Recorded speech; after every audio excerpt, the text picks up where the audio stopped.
So, every so often on the show, I get a guest, and I sort of think, well, wow, did that really happen when you've spoken to them? Now, about 18 months or so ago, Marion and I, on the Recovery Show, we interviewed a chap called Billy Sutton, who originally from Birmingham, moved to Brixham eventually, but bit of a what's the word? Colourful life between that time. And he's been on the show 2 or 3 times, and we're happy to have him back today.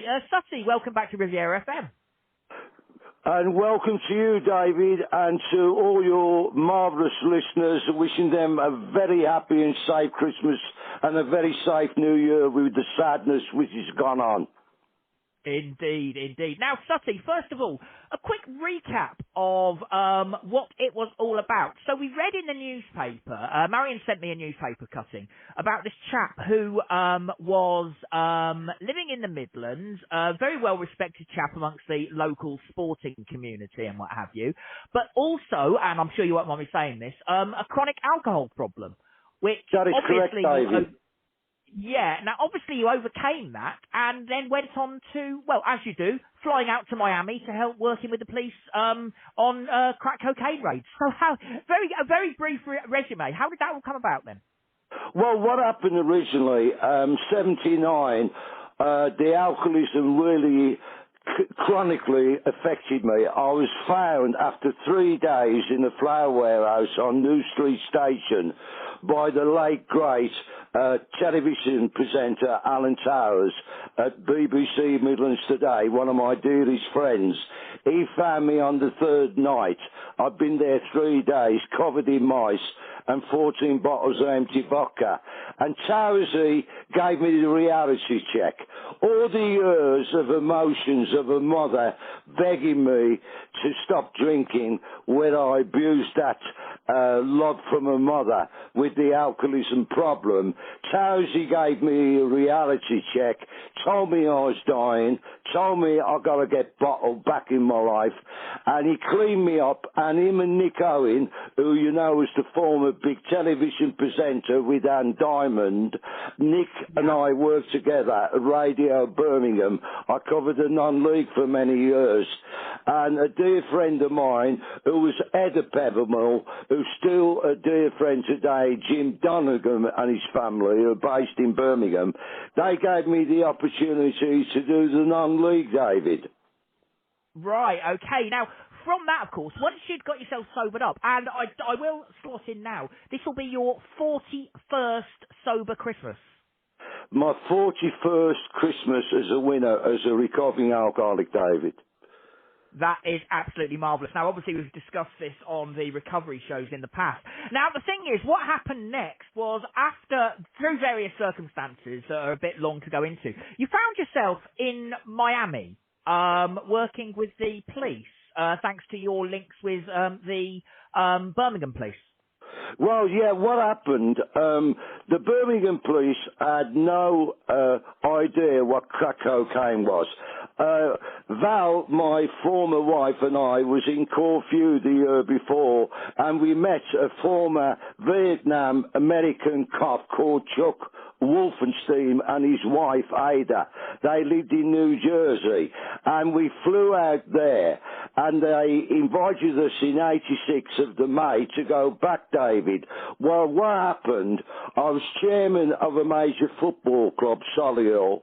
I was on crime and prevention panels, radio, county FA, sports councils, all these committees giving my time and money to, where Val and the family were proud of me 6 years sober, but I was people-pleasing, David, to other people, and eventually Val had had enough, and she gave me the goodbye treatment, and I was back.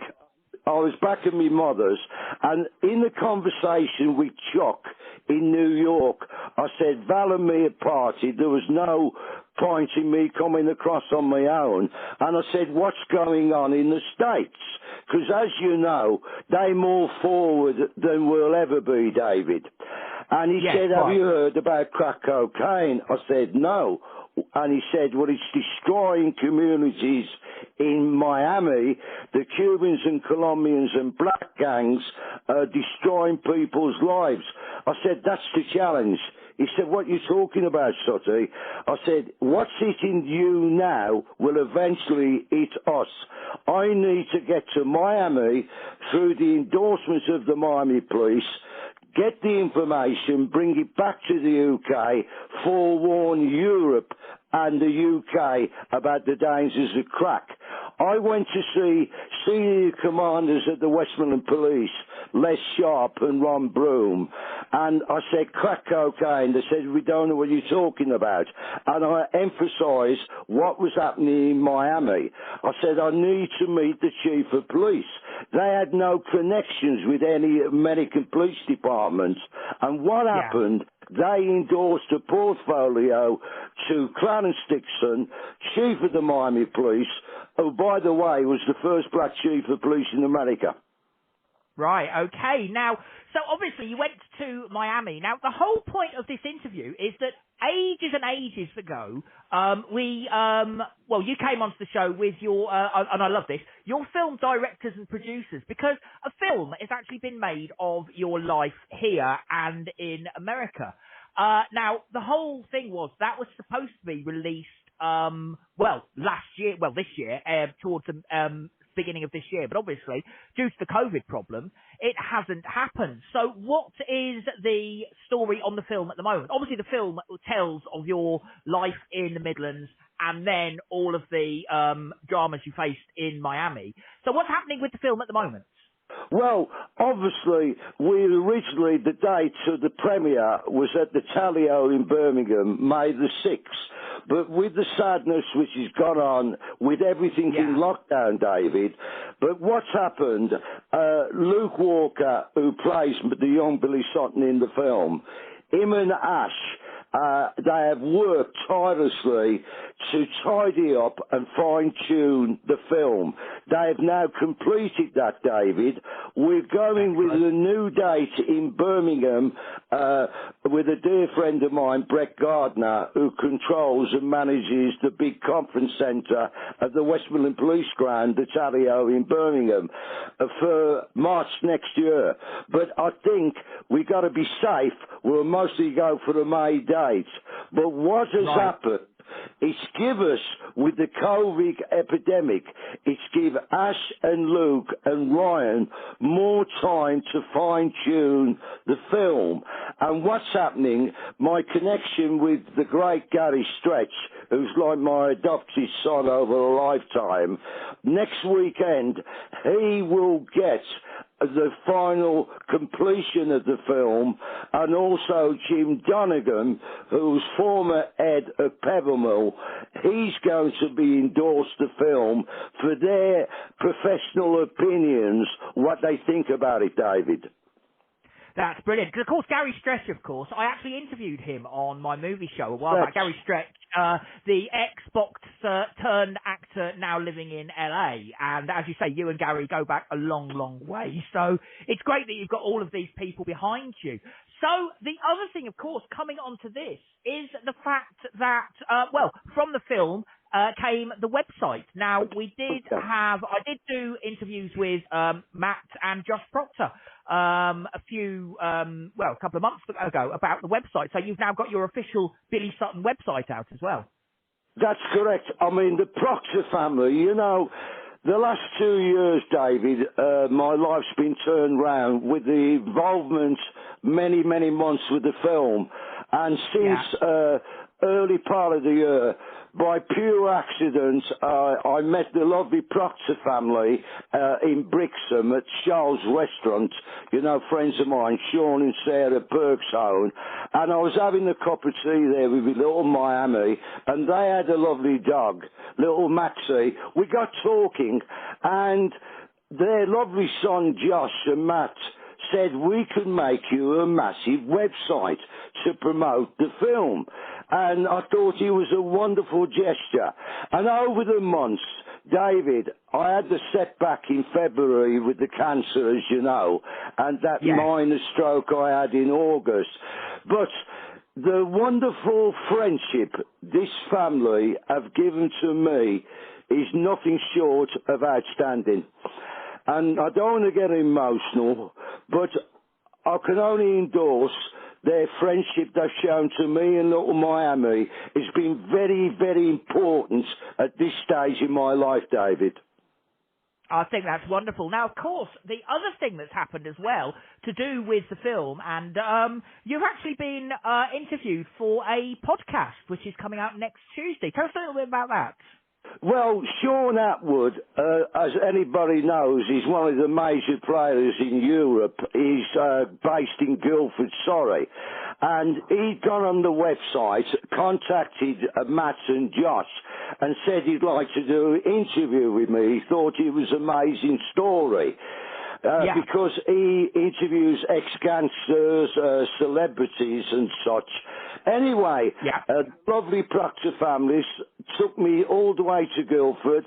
We had to stay Saturday and Sunday, and Sean interviewed me for 2 hours on the Sunday night at his studio in Guildford.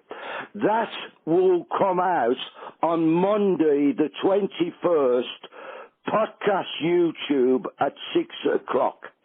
It's going to be what you've done for me in this part of the world, and Ben Ellis, who's interviewing me next week with Switch in Birmingham. You two, dear friends, are now joined by Sean Atwood, which is going to put me worldwide by the end of this year. And the important thing is this, David. You know all the interviews I've kindly done with you and Marion.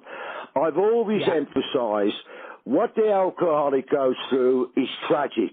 But more importantly, David, it's the sadness and emotions on a family, what they go through. And through this interview with you, you're marvellously doing before Christmas, and Ben next week for Birmingham, and Sean on the Monday, is giving hope through the film, through the website, through the interviews, is to give hope to all families of alcoholics.